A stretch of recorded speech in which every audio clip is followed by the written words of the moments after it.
Everyone remembers Andy Bailey as the good one. He wasn't. Here's the scene that proves it. Andy gets caught in a locked closet, still buttoning his pants with Haley. He's engaged to Beth at the time. Go back even further, and the timeline gets worse, not better. Before any of this, Andy is already unsure about marrying Beth at all. He tells Phil he still has feelings for someone else. Phil's advice isn't to slow down and figure that out first. It's to propose anyway, and see what happens. Wait. So Andy walks into an engagement already knowing part of him wants someone else. With an adult he trusts telling him that's basically fine.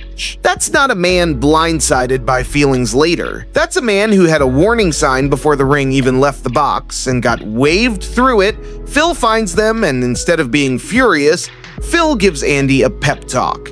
If this is real, be a man, go tell Beth the truth. Andy nods, walks off looking noble, like a guy finally doing the hard, honest thing. Wait, he's not doing the hard thing. He's doing the thing he should have done months earlier, before the affair, not after he'd already been caught in a closet. So here's the real question, and it's not subtle. How did the guy who cheated for months become the victim of this story? If you like finding the character everyone gives a free pass to, subscribe now, because that's exactly the kind of thing this channel goes looking for. On the surface, Andy is easy to love, goofy, loyal, a little clueless, the kind of guy who means well even when he fumbles. That's the version the show sells you for years, except go back and actually track what he does while he's engaged to Beth. He and Haley sleep together, not once, by accident.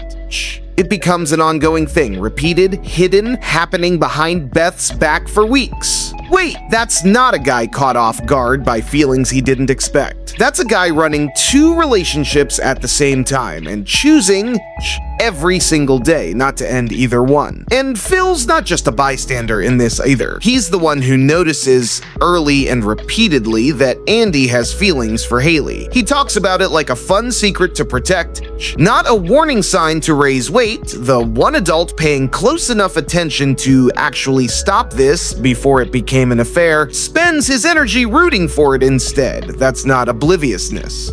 That's a grown man choosing the romantic story over the responsible one. Here's the part that makes this sting more than a normal cheating storyline. Beth isn't some cartoon obstacle standing between two soulmates.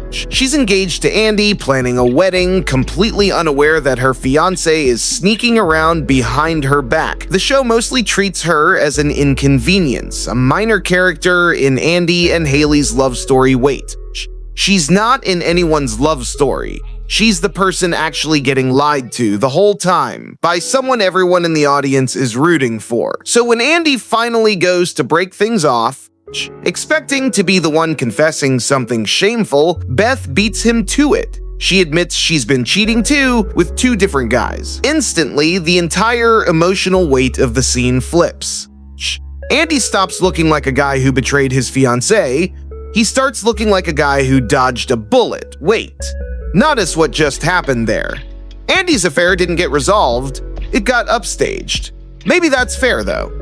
Two people cheating on each other cancels out, and nobody has to be the villain. That would be a tidy way to close this out. Except cheating isn't a scoreboard. Andy chose to keep lying to Beth for weeks, believing she was faithful the entire time.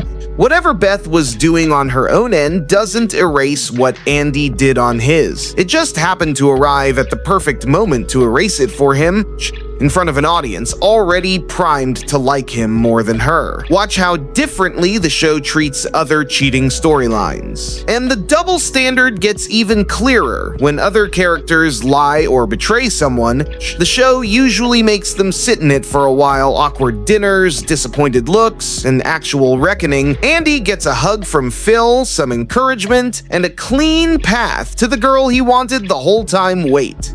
The show didn't just forgive Andy, it barely asked him to apologize in the first place. So here's the part that actually reframes the whole hypocrisy. This was never really about who cheated worse. It's about which cheater the story decided to protect. Andy is charming, funny, easy to root for, so his affair gets softened into a love story waiting to happen. Beth is barely developed as a person, so her betrayal gets used as a punchline and a convenient exit. Compare that to how this same show treats smaller offenses from characters it's decided to be tougher on. A little white lie from Claire gets a whole episode of consequences. A minor scheme from Phil gets him grounded by his own family, practically. An actual affair, run for months, gets Andy a hug and a fresh start. The punishment in this show was never really matched to the crime. It was matched to how much the audience already liked you walking in. The show didn't hold either of them accountable equally. It just chose whose bad behavior was inconvenient to examine too closely, zoom out. And this isn't the first time this exact thing happens around Haley specifically. Her ex later gets handed to her sister without a real reckoning either. Different men, different storylines, same instinct from the writer's room. Whoever's easiest to like gets the soft landing. Whoever's easiest to overlook gets left holding the mess. Now look at how this actually plays out for Haley, since she's tangled in the middle of it too. She spends months as the other woman, guilty, hiding, waiting for Andy to finally choose her properly. Once Beth's cheating comes out, that guilt just vanishes for everyone, Haley included. Nobody in the family ever sits her down and asks what it meant that she helped keep an affair going for months. She carries a version of that guilt quietly for a while, in a few scattered scenes, and then the show just moves past it, the same way it moves past everything inconvenient about this storyline. That would be a decent place for a lesson to land. Except the show doesn't want a lesson here. It wants a couple the audience already likes. And it clears the path however it has to. So back to that locked closet and the pants Andy was still buttoning when Phil found him. Back to the pep talk that turned a guilty man into someone doing the brave, honest thing.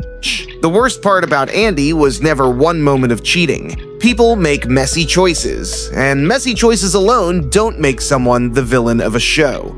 The worst part is that the story never once made him actually sit with what he did. Because his charm did the sitting for him, Beth got remembered as the crazy one. Andy got remembered as the sweet one who finally found his person. Same affair, two completely different verdicts decided entirely by who the audience already liked more. That's the actual definition of hypocrisy here, not just Andy's, the show's.